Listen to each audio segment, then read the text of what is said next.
et l'intelligence artificielle va bouleverser le monde d'une manière générale, pas que l'immobilier, Ouais. le monde d'une manière générale. Donc comme nous, on est dans le digital par la PropTech, on va bénéficier donc de ce bouleversement. Et oui, il va y avoir un bouleversement, et je pense qu'il ne faut pas du tout en avoir peur. Je pense que ça va pas du tout être comme dans Terminator, voilà, il faut pas du tout voir ça comme ça. Il faut voir ça comme un gain de temps, et il faut pas voir ça comme ça va remplacer l'humain, on n'aura plus besoin des agents immobiliers. Non, c'est faux.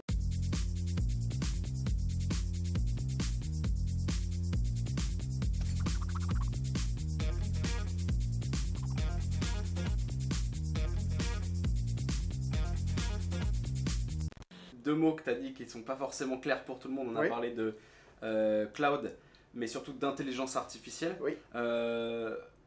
Alors déjà, qu'est-ce que propose BIAT en intelligence artificielle? Parce que Alors, c'est un bien grand mot. Est-ce oui, que c'est c'est vraiment de l'intelligence artificielle? Oui, déjà c'est un gros mot, c'est un gros mot. Alors, nous, en tout cas, en ce qui nous concerne, oui, ça en est. Alors, on a mis un premier pas, un premier orteil dans l'intelligence artificielle en octobre 2016. À l'occasion du salon Rent, on avait exposé, on avait importé, on n'avait rien inventé, on l'avait importé, le premier chatbot immobilier qu'on installait sur Facebook, sur la page Facebook de l'agence. Voilà, ça existait déjà depuis presque un an aux États-Unis et en Australie. On avait adoré ce concept.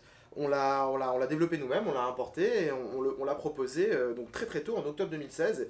Et on a été du coup un petit peu avant-gardiste parce que les gens étaient curieux, mais ils n'ont pas passé le pas à cette époque-là parce que ils étaient curieux, ils trouvaient ça innovant, mais ils ne voyaient pas bien l'utilité. Donc on a commencé nous un premier pas dans l'intelligence artificielle avec cet outil, donc le chatbot immobilier. Maintenant, ce qu'on essaye de faire, c'est se servir de l'intelligence artificielle dans notre logiciel de transaction, d'en mettre à l'intérieur de notre logiciel. Pour être sûr qu'il s'agisse bien d'intelligence artificielle, il faut qu'il y ait ce qu'on appelle du machine learning, c'est-à-dire tout simplement de l'apprentissage. Il faut donc que la machine puisse apprendre. Ce qui veut dire auto-apprenante en fait. Exactement, ce qui veut dire qu'au début, elle est débutante sur un sujet, elle le maîtrise beaucoup moins bien qu'un humain, et puis au fur et à mesure de l'expérience qu'on va lui injecter, elle va devenir de plus en plus compétente sur ce sujet-là, et à la fin, elle va dépasser l'humain sur cette capacité très précise. Typiquement, alors je me projette totalement, j'ai aucune idée de ce que vous avez fait exactement dans le logiciel, mais c'est des actions qu'a l'habitude de faire un agent immobilier quand il va sur le logiciel. Par exemple, il va regarder telle information, et souvent il va envoyer un mail, et du coup, le logiciel va lui proposer d'envoyer un mail. Je peux vous en parler maintenant parce que c'est en bêta test chez nous, donc je peux commencer une exclusivité. Je peux commencer à vous en parler. Notamment, alors toujours pareil, moi j'applique tout simplement ce que je rencontre tous les jours. Donc moi, c'est le marché parisien que je maîtrise bien, qui est un marché tendu. Dans un marché tendu, l'agent immobilier est confronté donc au propriétaire qui souvent ne veut pas lui confier son mandat parce qu'il a déjà confié à une autre agence ou parce qu'il est en particulier à particulier, ou il est confronté, pourquoi pas, à l'acquéreur qui peut être malhonnête et qui va essayer, une fois qu'il a vu l'appartement, de le doubler et de passer en direct. Et il va être confronté aussi à la concurrence, aux autres agents immobiliers qui vont essayer de lui piquer son mandat. Donc l'agent immobilier aujourd'hui est dans cette jungle. Donc il y a beaucoup de sujets sur lesquels l'intelligence artificielle peut aider. Nous, ce qu'on est en train de tester là, c'est la détection et le repérage de faussaires à travers la rentrée de contact. C'est-à-dire que par rapport à notre base de données, on essaye de pouvoir alerter l'agent immobilier quand il va rentrer un contact qu'il a eu au téléphone, quelqu'un qui appelle par rapport à une annonce, qui veut des renseignements, qui veut visiter un bien et qui laisse ses coordonnées. On va, si l'agent immobilier rentre ce contact dans notre logiciel va donc scanner ces données, le numéro de téléphone, l'adresse email, tout un tas d'informations, et va être capable d'alerter l'agent immobilier s'il estime qu'il y a un doute sur ce contact. Ça peut être par exemple par rapport au numéro de téléphone. Peut-être que ce numéro de téléphone, on l'a déjà détecté dans la base, affecté à un autre nom. Peut-être que c'est l'adresse email qui pose problème. Voilà, alors c'est pas évidemment on n'est pas sûr à 100%. On donne une indication, on donne un rating en fait. On donne une note, un rating au contact pour dire attention, il s'agit peut-être d'un faussaire, peut-être que c'est un agent immobilier qui se fait passer pour un acquéreur, qui vous a laissé ses coordonnées là. Voilà. Donc il y a ce sujet-là qui est un vrai sujet, il faut vraiment pencher dessus parce qu'on est encore tout au début, au balbutiement, mais c'est vraiment un problème pour l'agent immobilier. Il y a un autre sujet sur lequel on est intervenu aussi, c'est sur la diffusion des annonces. Nous, on essaye de diffuser les annonces le plus rapidement possible sur les portails immobiliers parce qu'il y a une vraie compétition et il faut vraiment être limite à la minute. Et il y a après le fait de rafraîchir les annonces. comment on les rafraîchit, de quelle manière. L'agent immobilier va le faire manuellement. Si une intelligence artificielle peut lui conseiller, et en lui disant voilà, maintenant cette annonce, la photo, ça fait un petit cette moment annonce est en ligne depuis un certain temps sur tel portail, ça serait bien de changer la photo, de changer le texte, etc. Voilà, là aussi, voilà, ce qui serait encore mieux, ça serait de baisser le prix évidemment, mais s'il ne peut pas, au moins que l'intelligence artificielle soit capable de lui donner des conseils par rapport à ça. Maintenant, on est vraiment au début de l'intelligence artificielle. Vous testez, mais comme tu le disais très bien, elle va apprendre d'elle-même et vous allez vous aussi apprendre de vous-même. On est des intelligences qui sont pas artificielles pour le coup. C'est ça. Et on va apprendre tout ça. C'est ça, mais il y a, des milliers de choses à faire sur un sujet très précis. Est-ce que tu penses que l'intelligence artificielle va changer totalement le monde de l'immobilier ? Je pense que oui, tout simplement parce que le monde de l'immobilier s'est déjà digitalisé depuis plus de 10 ans. Alors on entend souvent parfois que le monde de l'immobilier est en retard, moi je trouve pas, même en France on est très bien placé, ce qu'on appelle donc la PropTech, je trouve qu'on est très bien placé par rapport à ça. Je reviens d'un voyage il y a quelques mois avec l'association de la FF2I, on a fait un voyage à l'étranger, un voyage d'études au Japon, pour voir les nouvelles technologies de la PropTech aussi. Et franchement, la France n'a pas à rougir. Donc on est très implanté là-dedans. Et l'intelligence artificielle va bouleverser le monde d'une manière générale. Pas que l'immobilier, le monde d'une manière générale. Donc comme nous, on est dans le digital par la PropTech, on va bénéficier donc de ce bouleversement. Et oui, il va y avoir un bouleversement. Et je pense qu'il ne faut pas du tout en avoir peur. Je pense que ça ne va pas du tout être comme dans Terminator. Voilà, il ne faut pas du tout voir ça comme ça. Il faut voir ça comme un gain de temps. Il ne faut pas voir ça comme ça va remplacer l'humain, on n'aura plus besoin des agents immobiliers. Non, c'est faux. C'est un support à l'humain. C'est juste que l'agent immobilier sera beaucoup plus efficace, il sera beaucoup mieux outillé et il aura lui moins besoin de se former pour pouvoir être aussi efficace. Voilà, moi je pense qu'il faut le voir comme ça. Et donc tu conseilles aux agents immobiliers aujourd'hui d'aller tester les outils d'intelligence artificielle pour s'améliorer. C'est trop tôt juste d'en prendre connaissance et de s'informer? Oui, moi je conseille à l'agent immobilier d'aller sur Immobilier 2.0 pour se renseigner sur ce qui se fait. Non, sans plaisanter, très honnêtement, oui, de faire de la veille, vraiment de la veille sur ce qui se fait. Même si on n'est pas féru de technologie, juste voir ce qui se fait, notamment à l'étranger, sur telle ou telle société, qu'est-ce qu'ils font, pourquoi ils le font, comment ça marche. Et même si on n'a pas la capacité de le mettre en place chez nous, ça peut donner des idées. On peut donc anticiper ce qui va se passer. Et voilà, et là dernièrement, le bouleversement, entre guillemets, qu'il y a eu, c'est celui des agences immobilières en ligne. Voilà, les agences en ligne qui arrivent de plus en plus et qui forfaitisent leurs honoraires. Alors rien à voir avec l'intelligence artificielle pour le moment. Mais pour faire le joint entre les deux, entre l'intelligence artificielle et le monde de l'immobilier, il faut juste savoir une chose, c'est que par rapport à tout ce qu'il existe sur le marché aujourd'hui, si on prenait chaque start-up dans son domaine différent et que on associait ces start-up entre elles, on les mettait bout à bout, on crée un projet, on dit voilà, on va prendre les meilleures technologies de ce qui se fait dans la chaîne de la transaction immobilière. Aujourd'hui, en 2019, on serait, je pense, capable de créer un agent immobilier artificiel. Je ne parle pas d'une agence en ligne, je parle d'une agence en ligne qui s'autogère artificiellement. Sans être humain. Sans être humain. Je pense qu'aujourd'hui, on a déjà les outils pour le faire, il faut juste les assembler entre eux, on est déjà capable de le faire. Et quelle est la valeur ajoutée de l'agent immobilier au sein de tout ça?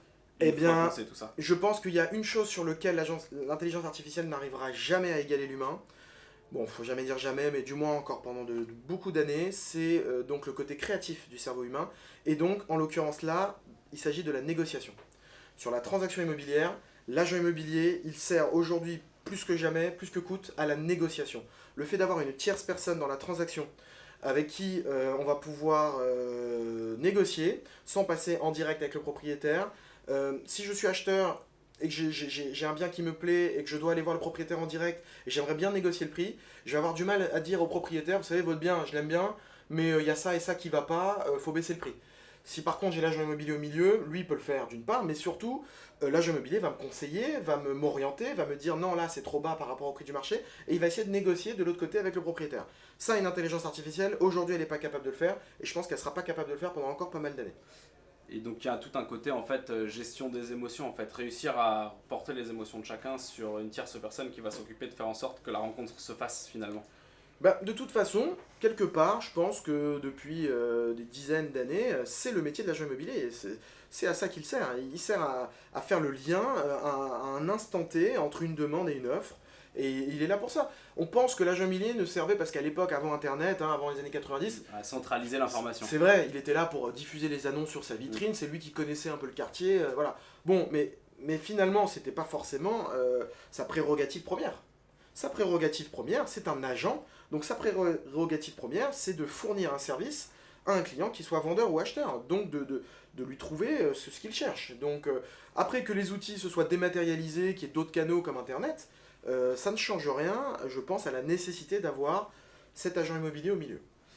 Moi j'ai une théorie supplémentaire, c'est qu'aujourd'hui l'agent immobilier il sert à faire rencontrer l'acheteur et le vendeur, on parle dans une transaction, mais il sert aussi à faire rencontrer les outils. C'est-à-dire c'est lui qui va sélectionner les outils qui ont un intérêt pour l'acheteur ou pour le vendeur. Et donc typiquement avec les outils que vous développez. Oui, ou même par exemple tout simplement de prévoir un shooting photo. Quelle photo pour diffuser l'annonce.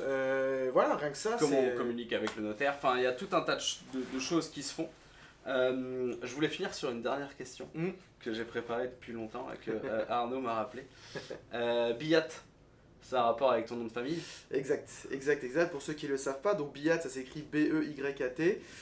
Si vous le mettez dans l'autre sens, c'est Tayeb, hein, c'est mon nom de famille, je m'appelle Anthony Tayeb, alors même si ça s'écrit avec un I, il fallait bien que, oui, si je le mette dans l'autre sens, il fallait bien mettre quelque chose. Donc j'ai mis un Y, effectivement, Biyat, c'est Tayeb dans l'autre sens. C'est pas un secret, mais c'est ludique, voilà, c'est marrant. Parfois il y en a qui s'en rendent compte, d'autres qui s'en rendent pas compte. Parfois j'ai des clients qui s'en rendent compte, mais 1 an ou 2 ans plus tard, ils me disent ah, l'autre fois je me suis rendu compte que. Voilà, je voulais vraiment. C'est mon bébé. T'as passé 2 ans tout seul à le développer. Voilà, exactement, c'est mon bébé. Je cherchais un nom. Je voulais pas mettre le mot immobilier dedans, ou ni le mot IMO. Il y avait déjà beaucoup de solutions comme ça. Je voulais vraiment un mot qui ne veuille rien dire et voilà, avec on est dans la période 2009, nous notre société elle s'appelle Moobs, parce qu'on était dans ces moments-là où il fallait trouver des noms qui sonnent un petit peu anglais. Trouver un nom c'est pas facile du tout quoi. Voilà. Donc du coup Biyat, Tayeb à l'envers. Et pour finir, vous êtes combien aujourd'hui chez Biyat? Aujourd'hui on est 4. Okay. Donc voilà, ce que je te disais, on est vraiment de taille. C'est une entreprise familiale. Une entreprise familiale de taille moyenne, on est tous du coup polyvalents, on est obligés. Et du coup, c'est l'avantage pour le client, c'est qu'on le chouchoute et on s'occupe très bien de lui. On ne sous-traite rien, tout est fait chez nous en interne, dans nos bureaux de Paris. Donc on connaît très bien chacun de nos clients, son profil, comment il est organisé, qu'est-ce qu'il a comme outil chez nous. C'est pas un numéro dans la liste, on n'a pas de centre d'appel délocalisé. Combien vous avez de clients, vous communiquez là-dessus? Oui, bien sûr, aujourd'hui on a plus de 350 agences, principalement quand même en Ile-de-France, puisque c'est là où on est présent géographiquement. Et on va dire 80% en Ile-de-France, 20% en province. Ok, très bien. Voilà. Et je suis très très fan d'une expression qui va peut-être sortir dans quelques années, mois, j'en sais rien. C'est le start slow. C'est-à-dire de faire une start-up, mais sans le côté up pour tout exploser. Juste de faire une entreprise à l'ancienne, et de prendre son temps et de bien faire les choses. Et je trouve ça assez cool. C'est ce qu'on fait chez Imo2, ce que vous faites c'est exactement ça. Moi je l'ai fait un peu de manière familiale. Un peu comme un commerce, plus que comme une start-up ou comme une entreprise, je l'ai plutôt monté comme un commerce en fait. Et c'est vrai, c'est Start Slow, je connaissais pas ce terme, c'est ça. Alors je l'ai créé autour d'une bière il y a pas longtemps, mais je trouve l'idée vraiment intéressante et que ça revienne un petit peu dans les valeurs. Écoute, c'est exactement ça, tu as raison. C'est des aventures de vie plus qu'autre chose. C'est ça. On a appris la tienne, merci beaucoup. Merci Anthony. beaucoup, merci Vincent. Et puis au plaisir et à très bientôt sur Immobilier 2.0. À bientôt. Et on s'est dit que si nous, on prenait position sur une profession, parce que quand on prend position sur une profession, c'est pour défendre aussi cette profession. Et pour défendre cette profession, tu es obligé d'apporter de l'authenticité. Donc quand tu fais de l'avis client pour une profession qui est aussi importante dans un moment de vie, comme tu l'as cité tout à l'heure, on ne peut pas se permettre de laisser passer de faux avis.